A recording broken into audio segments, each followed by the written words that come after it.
வணக்கம். இது தமிழ் குரலின் சிறப்பு நேர்காணல். இன்றைக்கு நம்மோடு இணைந்திருக்கிறார் மரியாதைக்குரிய மூத்த பத்திரிகையாளர், அரசியல் திறனாய்வாளர் ஐயா திருமிகு தராசு எஸ். ஷியாம் அவர்கள். சார் வணக்கம் சார். வணக்கம் வளவன். இன்னைக்கு கான்ஸ்டிடியூஷன் டே தொடர்பான ஒரு டிபேட்டை பாஜக முன்னெடுக்கிறது அப்படின்னா, அவங்க செய்யக்கூடிய பல விஷயங்கள், பல சட்ட திருத்தங்கள், பல பாலிசிஸே கான்ஸ்டிடியூஷனுக்கு எதிராக தான் இருக்கு.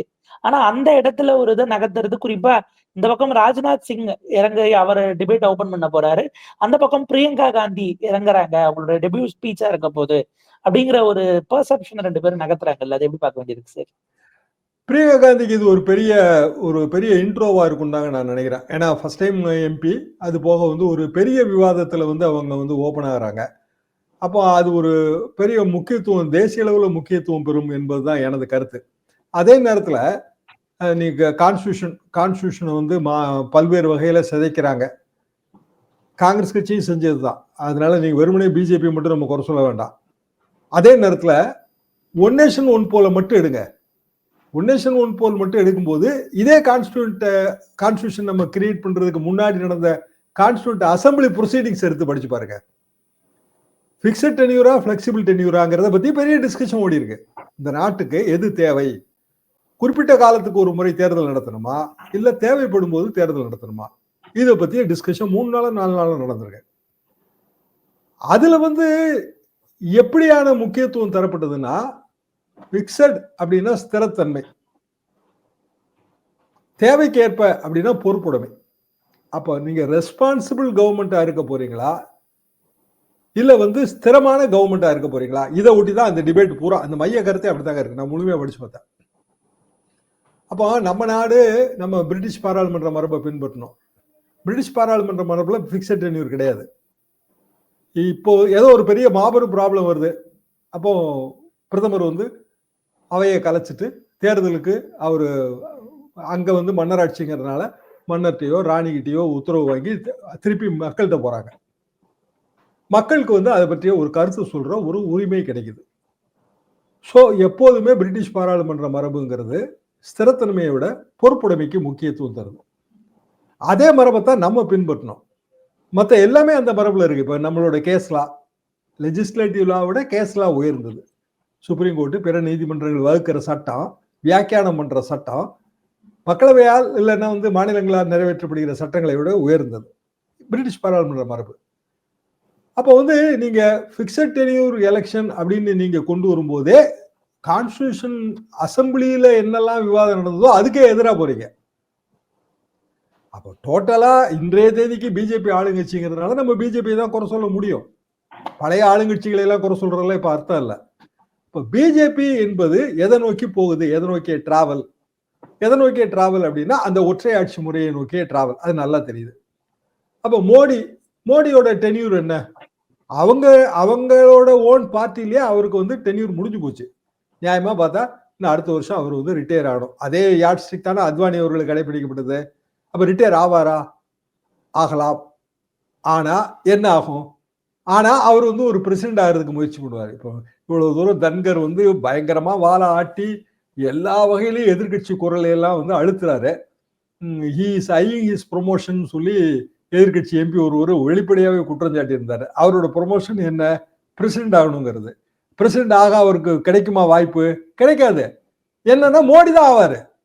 சரி, நரேந்திர மோடியோட டென்யூர் முடிஞ்ச பிறகு அவர் என்ன ஆவாரு? அப்போ யார் அங்க கொண்டு வர பார்ப்பாங்க? பட்னவிஸை கொண்டு வர பார்ப்பாங்க. இப்போ எப்படி இந்த முகங்கள் வந்து கிரியேட் ஆகுது பாருங்க. மோடியை வந்து 2014 முன்னாடி யாருக்கு தெரியும்? குஜராத் முதல்வரா தெரியும், அவ்வளவுதானே. பிஜேபி வட்டாரத்துல தெரிஞ்சிருக்கும். இப்ப நாடு முழுவதும் அறியப்பட்ட முகமா எப்படி மாறினாரு?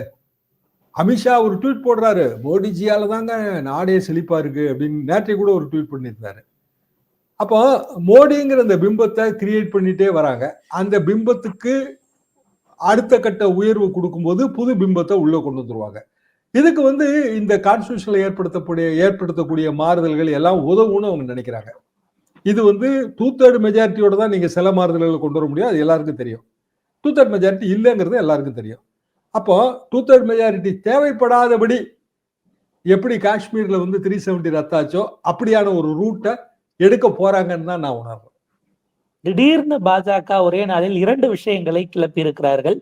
ஒண்ணு வந்து பாத்தீங்க அப்படின்னா, விப் இஷ்யூ பண்ணியிருக்காங்க. எல்லா எம்பிஸும் உள்ள வரணும். மிக முக்கியமான விவாதம் அப்படிங்கிறத ஒரு பக்கம் பார்த்துட்டு இருக்கும் பொழுது, ஒன் நேஷன் ஒன் எலக்ஷன சப்மிட் பண்ணுவதற்கு பார்லிமெண்ட்ல ப்ரொசீட் பண்றதுக்கு கேபினெட் அப்ரூவல் கொடுத்திருக்குன்னு அடுத்த குண்டு வருகிறது. இது 2 பத்தி நம்ம எலாபரேட்டா பேசுறதுக்கு முன்னாடி எதை மடைமாற்றுவதற்காக கடந்த 2 வாரங்களாக நிகழக்கூடிய எதை மடைமாற்ற இந்த விஷயங்கள்னு நீங்க பாக்குறீங்க சார்? ரொம்ப பொருளாதார தேய்மானம் இருக்குங்க. தங்க நகை கடன் அடமானம் கடந்த 3 மாசத்துல 50% அதிகரிச்சிருக்கு. கிராமங்கள்ல நீங்க பேசுனீங்களாலே புரிஞ்சுக்கிடலாம். அதாவது தங்க விலை கூடி போச்சா? இன்னைக்கு வாழ்க்கை செலவு கட்டுப்படி ஆகல. அப்போ எல்லாரும் அவங்க கையில இருக்கிற தங்கத்தை அடமானம் வச்சு கடுமையா பணம் திரட்டுறாங்க. திருப்பி அதை மீட்க முடியுமானா மீட்ட முடியாது. என்ன காரணம்னா விலை ஏறி போச்சு. தங்க விலை ஏறி போச்சு. பொருளாதார தேய்மானம், கிராமப்புற வறுமை, ரூரல் டிஸ்ட்ரெஸ் இந்தியா முழுசும் ரொம்ப அதிகமா இருக்கு. இன்னும் ஒரு சில மாதங்கள்ல அது பெரிய அளவுக்கு வெடிச்சு வரும். இப்பவுமே நிதியமைச்சர் இந்த மாதிரியான ஒரு நிதியமைச்சர் நான் பார்த்ததே கிடையாதுங்க. அவ்வளவு மோசமா இருக்கு. ஆனா எல்லாமே வளமையா இருக்கு, செழிப்பா இருக்குங்கிற மாதிரியான ஒரு பிம்பத்தை கிரியேட் பண்ணிட்டே போறாங்க. இப்போ அவங்களுக்கு இன்புட் கிடைக்குதா? எதுவுமே தெரியல எனக்கெல்லாம் உண்மையிலேயே. பேங்க் வந்துங்க நகை கடன் கொடுக்கறதுல இருந்து கொஞ்சம் கொஞ்சமா அவங்க வித்ட்ரா ஆயிட்டே வராங்க. ஒரு காலத்துல பிரைவேட் சேட்டுமார்கள் இவங்க தான் அடமானம் வச்சு அடமானம் பிடிச்சிட்டு இருந்தாங்க இல்லையா? அப்புறம் நம்ம பேங்க்குக்கு வந்தவங்கள நகைக்கடனுக்கு அது ரொம்ப வசதியா இருந்துச்சு. என்னன்னா நமக்கு எந்த ரிஸ்க்கும் கிடையாது, ஒரு குறிப்பிட்ட வட்டி தான், இப்படி பல விஷயம் இருந்துச்சு. இப்போ அதனால அது ஓடிட்டே இருந்தது. இப்போ பாத்தீங்கன்னா டோட்டலா அந்த பேங்கே வந்து அதை குறைச்சிட்டே வருது. நீங்க பேங்க்ல போய் இவ்வளவு நகை அடமானம் வைக்கணும்னு போனீங்கன்னா கிடைக்காது. மழையெல்லாம் நல்லா பெஞ்சிருக்கா, விவசாய வேலை, நகை அடமானம் வைக்கணும்னா பணம் கிடையாது பேங்க்ல. எல்லாமே ஃபெயிலியர் நோக்கி போகுது. உலகத்துல பல நாடுகள் ஃபெயிலியர் ஆயாச்சு. நம்ம பெரிய ரூரல் எக்கானமி பேஸ்டு கண்ட்ரி, அதை உணர்ந்த மாதிரியும் தெரியல. அப்போ மோடி மற்றவர்கள் எல்லாமே மடைமாற்ற வேலை தான் செய்யறாங்க. அதாவது ஏதாவது ஒரு பிரச்சனையை கிளப்பி அதுல வந்து அதை நோக்கிய டிஸ்கஷன் நோக்கி போறாங்க. ஜனங்களுக்கு இன்ட்ரெஸ்டே கிடையாது இதுல எல்லாம். ஏன்னா அன்றாட பாடையை கழியிறது ரொம்ப கஷ்டமா இருக்கு. அப்ப திருப்பியும் இது பாரதிய ஜனதாவோட ஃபெயிலியர் தான். ஆனா நமக்கு எல்லாம் நல்லா தெரியும். இப்போ அவங்களுக்கு 2/3 மெஜாரிட்டிலாம் கிடையாது. இப்போ என்ன ஐடியாவில் இதை கொண்டு வராங்க? என்ன ஐடியாவில் கொண்டு வராங்கன்னா அது காஷ்மீர் மாதிரி தான். ஏதாவது சிம்பிளான அமெண்ட்மெண்ட் மூலமாக 2/3 மெஜாரிட்டி தேவைப்படாம இதை கொண்டு வந்துருவாங்க. சரி, அவங்க ஃபுல்லா கூட்டணி எந்த வகையிலையும் கூட்டணி அந்த என்டிஏ வந்து எந்த வகையிலையும் சிதறாம இதுக்கு ஓட்டு போட்டாலும் 2/3 கிடையாதுல்ல. ஏன்னா ஆப்போசிஷன்ட்ட நிறைய இருக்கு. அப்ப என்ன ஐடியாவில் இதை கொண்டு வராங்க? ஒண்ணு இதை பார்லிமெண்ட் செலக்ட் கமிட்டிக்கு வேணா அனுப்பலாம். மசோதாவை அறிமுகம் பண்ணா சிம்பிள் மெஜாரிட்டி போதும். வெறும் அறிமுகத்தோட வந்து பார்லிமெண்டரி கமிட்டிக்கு. அப்போ பார்லிமெண்டரி கமிட்டி ஏற்கனவே இதே மேட்டர்ல இருந்து இல்ல சுதர்சனாச்சி கமிட்டி அவர் பார்ட்டிசிபேட் பண்ண கமிட்டி அவர் சஜஸ்ட் பண்ணது 1 நேஷன் 2 போல். 1 நேஷன் 1 போல்னு பண்ணாதீங்க, 2 போல் பண்ணுங்க, அது ஈஸியா இருக்குன்னு ஒரு சஜஷன் கொடுத்தாரு. அதெல்லாம் கிடப்புல போயிருச்சுங்க. 83ல இருந்து இருக்கிற மேட்டர் இன்னைக்கு ஒன்றும் புதுசாலாம் வரல. அப்ப திடீர்னு இதுக்கு ஏன் இவ்வளவு தூரம் வந்து பில்டப் கொடுத்து கொண்டு வராங்க?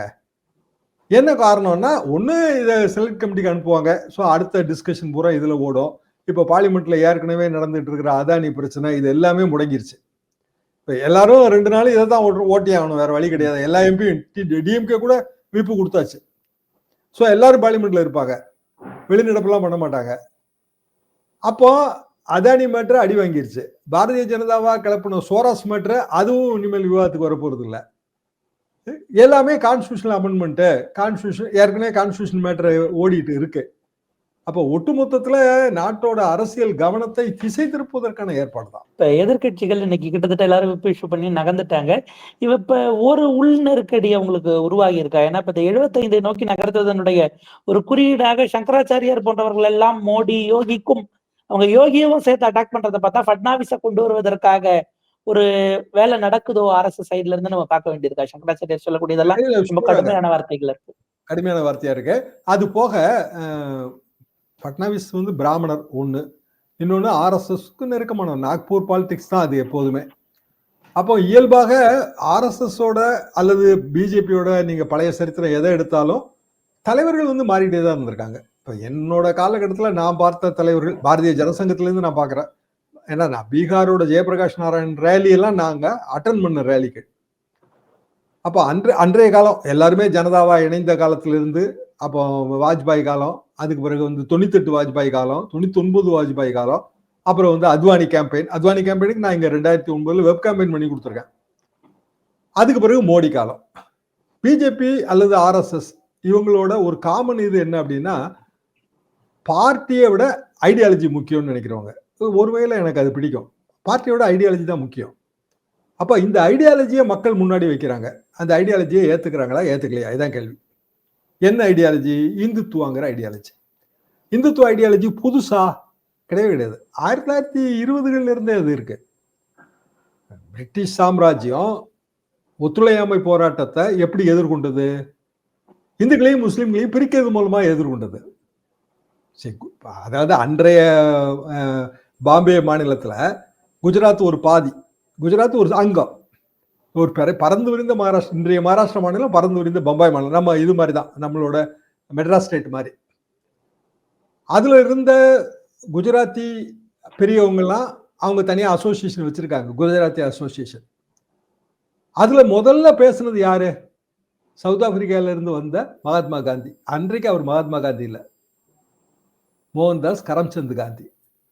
அவருக்கு வரவேற்பு கொடுத்தது யாரு? முகமது அலி ஜின்னா, பாகிஸ்தானின் தந்தை. அப்படிதான் இருந்துச்சு அது. அதோட வந்து ஒத்துழையாமை போராட்டத்தை காந்தி அறிவிச்சாரு. பெரிய அளவுக்கு வந்து அது கோர்ட் வரைக்கும் புறக்கணிப்பு நடந்தது. இன்றைக்கு நம்ம பெரிய அளவுக்கு வியந்து பாராட்டுகிற பல தலைவர்கள் தங்கள் பதவியெல்லாம் திறந்துட்டு வந்தாங்க, நேதாஜி சுபாஷ் சந்திர போஸ் வரைக்கும். அப்படியான ஒரு காலகட்டத்துல என்ன டெக்னிக்கை வந்து பிரிட்டிஷ் பயன்படுத்துச்சு? மதம் தான். மதம் வந்து ஒரு மிகப்பெரிய பிரிக்கக்கூடிய சக்தி. அப்ப நீ முஸ்லிமியா, நீ மாட்டை சாப்பிட்ற, அவன் இந்து, அவன் மாட்டை கும்பிடுறான், அப்படி சொல்லியிருக்காங்க அவங்க. பிரிட்டிஷ் சாம்ராஜ்யத்தின் மிகப்பெரிய பதவிகளில் இருந்தவங்க வைஸ்ராய் வரைக்கும் there is a huge difference. They are cow worshippers, these people are cow eaters. இதெல்லாம் நம்ம பிரிட்டிஷ் பாராளுமன்ற வரலாறுகள்ல இருக்குங்க. அப்போ பசுவை வந்து புனிதமாக வணங்குபவர்களுக்கும் பசுவையே வந்து சாப்பிடுபவர்களுக்கும் இடையில எப்படி வந்து ஒற்றுமை இருக்க முடியும்? அதனால நீ வேற அவன் வேறன்னு பிரிச்சாங்க. ஆனா எல்லாரும் இந்தியர்கள் அப்படின்னு தானே கொண்டு வந்திருக்கணும் நியாயமா. அப்படி கொண்டு வர வேண்டிய அவசியம் அந்த காலகட்டத்தில் வரல. காரணம் பிரிட்டிஷ் இந்தியா தான், ஏராளமான சமஸ்தானங்களா அது இருந்துச்சு. ரொம்ப எளிதாக அந்த எண்ணம் வந்துருச்சு, மத பிரிவினை எண்ணம். இத்தனை வருஷம் கழிச்சு நம்ம வந்து 1947 சுதந்திரம் வாங்கி யூனிஃபைடு இந்தியாவா மாறி, பாகிஸ்தான் பிரிஞ்சு திருப்பி வந்து கிழக்கு பாகிஸ்தான் வங்கதேசமா மாறி இவ்வளவு பெரிய சரித்திர மாறுதல்கள்லாம் ஏற்பட்ட பிறகு திருப்பி எதுக்குள்ள நம்ம போறோம்? மசூதிகளை எல்லாம் தோண்டி பார்த்தா சிவலிங்கம் கிடைக்குங்க, அது எப்படி கிடைக்காம இருக்கும்? நீங்க சமண எச்சங்களை எல்லாம் அழிச்சிட்டு தானே சைவ வைணவ கோயில்கள் இங்க கட்டப்பட்டிருக்கு. அப்ப அதெல்லாம் தோணுனா சமண எச்சங்கள் கிடைச்சா அவங்களுக்கு கொடுத்துடலாமா அந்த கோயில்லாம்? சரி, வரலாற்றின் பிழைகளை நீங்க எப்படி திருத்துவீங்க? அமெரிக்கால போய் தோண்டி பார்த்தீங்கன்னா சர்ச்சு கடியில எல்லாம் வந்து பழங்குடி மக்களோட நாகரிகம் இருக்கும். அப்ப கொடுத்துருவீங்களா அவங்களுக்கு? எல்லா நாட்டிலையும் அப்படித்தானே இருக்கும். எல்லா நாட்டிலையும் ஏதோ ஒரு மதமோ இல்ல ஒரு மார்க்கமோ ஒரு வழிமுறையோ தோன்றி இருக்கும். அது டாமினேஷன் ஆகும்போது ஏற்கனவே இருந்தவங்களோட வழிமுறைகள் மார்க்கங்கள் அழிஞ்சிருக்கும். அப்போ நீங்க வரலாற்று பிழைகளை எப்படி திருத்த முடியும்? இப்போ பிளேஸ் ஆஃப் வொர்ஷிப் ஆக்ட் எதுக்காக கொண்டு வரப்பட்டது? யோசிச்சு பாருங்க. எதுக்காக கொண்டு வரப்பட்டதுன்னா, பாபர் மசூதி அந்த இடிப்பு, பெரிய கலவரம், ஏராளமான உயிர் பலி, இந்து முஸ்லீம் பெரிய வெறுப்புணர்வு விதைக்கப்பட்ட காலகட்டத்தில் ரைட்ரான்னு நரசிம்மராவ் அது ஒரு தெளிவான முடிவுங்க. இதோட இதுக்கு முற்றுப்புள்ளி வைங்க. இந்த சர்ச்சையோட சுதந்திரம் அடையிறப்ப என்னென்ன வொர்ஷிப் பிளேஸ் இருந்ததோ, என்னென்ன வழிபாடு தலங்கள் இருந்ததோ அந்த ஸ்டேட்டஸ் கண்டினியூ ஆகுது. இதான ஆக்ட். அப்புறம் எப்படி வந்து கீழமை நீதிமன்றங்கள் வந்து பழையபடி இந்த சூட்டெல்லாம் அலோவ் பண்ணாங்க? இல்ல இந்த மசூதி கீழே சிவலிங்கம் இருக்கு, இந்த மசூதி கீழே இந்து கோயில் இருக்கு, இப்படிங்கிற சூட்டை எப்படி கீழமை நீதிமன்றம் அலோவ் பண்ணுச்சு? எப்படி வந்து சுப்ரீம் கோர்ட்ல நிலுவையில் இருக்கிற மேட்டரை வந்து கீழமை நீதிமன்றத்துல டிஸ்கஸ் பண்ண முடியும்? இதான அடிப்படை கேள்வி. அப்போ இந்த கேள்வியை எழுப்பின மத்திய அரசாங்கம் பதில் போட்டுச்சானா? பதிலே போடல. அது இழுத்துக்கிட்டே போச்சு. இன்னைக்கு வந்து அதுக்கான ஒரு முற்றுப்புள்ளின்னு கூட நான் சொல்ல மாட்டேன், ஒரு புள்ளி வச்சுக்கமா போட்டிருக்காங்கன்னு நான் எடுத்துக்கிறேன். இருந்தாலும் ஒரு பாசிட்டிவா தெரிஞ்சது எனக்கு என்னன்னா, இப்படியான பிரச்சனைகளை கிளப்பினா நாடு முன்னேறாது. சீனால ஒண்ணு தோன்றாங்க, தங்க சுரங்கம் கிடைக்குது, உலகத்திலே அதான் பெரிய தங்க சுரங்கன்றான் அவன், எத்தனையோ வருஷம் ஆராய்ச்சி பண்ணி. நம்ம வந்து தோன்றாங்க சிவலிங்கம் கிடைக்குதுங்க, இல்லைன்னா வைணவ திருக்கோயில் தலங்கள் கிடைக்குதுங்க அப்படின்னு நம்ம போறோம். இது எந்த ஊர்ல போய் சேரும்? எப்ப இந்த நாடு வந்து அதை தாண்டி வரும்? மதம் முக்கியமா, சோறு முக்கியமாங்க? சாமி முக்கியமா, சாப்பாடு முக்கியமா? அப்போ நம்ம எல்லாத்தையும் பாசிட்டிவா உலகத்தோட இணைந்து பார்க்க வேண்டிய ஒரு காலகட்டத்துல இருக்கிறோம். திருப்பி பின்னோக்கி போறோம். இப்ப பின்னோக்கி போறோம்னா அது பிஜேபிக்கு தெரியாதா? அங்கேயும் எவ்வளவோ அறிவுஜீவிகள் இருக்காங்க, எவ்வளவோ பெரிய பெரிய ஆளுங்கள்லாம் இருக்காங்க, தெரியும். ஆனாலும் அந்த பவர், அதிகாரம், அடைந்த அதிகாரத்தை விட்டுறக்கூடாது. அதுக்கு என்னெல்லாம் பண்ணலாம், என்னென்ன ஓட்டு வங்கி நமக்கு எதிரா இருக்கு, அந்த ஓட்டு வங்கி எப்படி உள்ள கொண்டு வரலாம், ஆர் இன் அதர் வேர்ட்ஸ் பழைய பிரிட்டிஷ்காரர்கள் எதை கடைபிடித்தார்களோ அதைத்தான் இன்றைய ஆட்சியாளர்கள் கடைபிடிக்கிறாங்க. எதிர்கட்சிகள் ஒருங்கிணைந்து இன்னைக்கு இந்த பார்லிமெண்ட் இந்த வாரம் 20ஆம் தேதி வரைக்கும் கொண்டு போயிடுவாங்க. அது ஒன் நேஷன் ஒன் எலெக்ஷன் ஆகட்டும், அல்லது பிளேஸ் ஆஃப் வர்ஷிப் ஆக்ட் ஆகட்டும், அதானி இப்ப நமக்கான வெள்ள பாதிப்பு இதெல்லாம் கொண்டு போறாங்க அப்படிங்கிறது பார்த்தாலும் கூட, இப்ப பாஜக போட்ட ஈல்டு விஷயத்துக்கு தான் இந்த வாரம் டிபேட் ஈல்டு ஆகுறாங்கன்னு ஒரு பாயிண்ட் வருது இல்லையா? அப்ப இதுக்கு பிறகு மக்கள் மன்றத்திலயும் அதை இந்தியா கூட்டணி ஒருங்கிணைந்து கொண்டு போக வேண்டிய தேவை இருக்கணும்னு நம்ம பார்க்க வேண்டியிருக்குல்ல. பொதுவாக ஒரு ஆளுங்கட்சி பெரிய அளவுக்கு வலிமையோடு இருக்கும்போது அதை வீழ்த்தணும்னா எதிர்கட்சிகள் பல்வேறு கருத்து வேறுபாடுகளை மறந்து தலைமைக்கான பல்வேறு அந்த டிமாண்ட் இருக்கும். நான் தான் தலைவன், நீ தான் தலைவன், அது எல்லாத்தையும் மறந்துட்டு தான் போகணும். 67 நமக்கு உதாரணங்க. அண்ணா தலைமையிலான திமுகவோட யாரெல்லாம் இருந்தாங்க? பெரிய தலைவர்கள். மாப்போசி இருந்தார், ராஜாஜி இருந்தார். ராஜாஜி கவர்னர் ஜெனரல், தமிழ்நாடு முதலமைச்சராக இருந்தவர், அதாவது மெட்ராஸ் ஸ்டேட் முதலமைச்சராக இருந்தவர். சீபா ஆயத்தனார், எத்தனையோ தலைவர்கள் இருந்தாங்க. 7 தலைவர்கள் மொத்தம் அண்ணாவை சேர்த்து. ஆனாலும் திமுக ஒரு சில விஷயங்களை முன்வைக்குது. அதுக்கு அந்த காலகட்டத்தில் டாமினேஷன் இருந்துச்சு, அதிக சீட்டுகள் கொடுத்தாங்க. அந்த கூட்டணி காங்கிரஸை வீழ்த்த முடிஞ்சது. 2 பேருக்கு இடையில டிஃபரன்ஸ் எவ்வளவு? ஓட்டிங் டிஃபரன்ஸ் பாப்புலர் ஓட்ல ரொம்ப கம்மி. இந்த கூட்டணி அமையாம இருந்தா மீண்டும் காங்கிரஸ் ஆட்சி 67 வந்திருக்கும். அப்போ நீங்க பலமான எதிரியை வீழ்த்தணும் அப்படின்னா கருத்து வேறுபாடுகளை மறந்து ஒரு அணியில இணையணும். நான் தான் தலைவர், நீ தான் தலைவர்னு சண்டை பிடிச்சிட்டே இருந்தீங்கன்னா அவ்வளவுதான், கதை முடிஞ்சது. நீங்க தலைவர்ல இன்னைக்கு இருக்கிற பதவி கூட உங்களுக்கு இருக்காது நாளைக்கு. அது மம்தாவும் உணரணும், லாலு பிரசாத் உணரணும். இப்படி பல தலைவர்கள் அதில் உணர வேண்டிய ஒரு பெரிய நெருக்கடியான சூழல்ல இந்தியா இருக்கு. So are in other words நம்மளோட கான்ஸ்டியூஷன் நம்ம எதெல்லாம் மதிக்கிறோமோ அதெல்லாம் காப்பாற்றப்படணும்னா இந்த கருத்து வேறுபாடுகள் மறக்கடிக்கப்படணுங்க. அது காலத்தின் கையில் இருக்கு அல்லது நமது கட்சி தலைவர்கள் கையில் இருக்கு. மிக நிச்சயமாக சார், விரிவான உரையாடல். பல விஷயங்களை புதிதாக நம்முடைய நாடாளுமன்றம் பார்க்க தொடங்கி இருக்கிறது அப்படிங்கிறத பாக்குறோம். 2/3 மெஜாரிட்டி இல்லாம 50% ஸ்டேட் ராமிஃபிகேஷன் இல்லாம என்ன மாதிரியான விஷயங்களை திடீர்னு இன்ஜெக்ட் பண்ணுவாங்க அப்படிங்கிற அச்சம் ஒரு பக்கம். அந்த டைவர்ஷன் அவங்க ப்ராப்பரா அவங்க வேலையை பார்த்துருக்கிறாங்க, எதிர்கட்சிகள் அது சரியா பாக்குறாங்களா அப்படிங்கிறதெல்லாம் நம்ம அடுத்தடுத்த நாட்கள்ல தான் பார்க்கணும். இது போக சபாநாயகர் மீதான நம்பிக்கையில்லா தீர்மானம், இப்படி எல்லாம் பல விஷயங்கள் இவால்வ் ஆகும் போது நம்ம விரிவா பேசலாம். உங்க நேரத்துக்கும் கருத்துக்களுக்கும் மிக்க நன்றி சார்.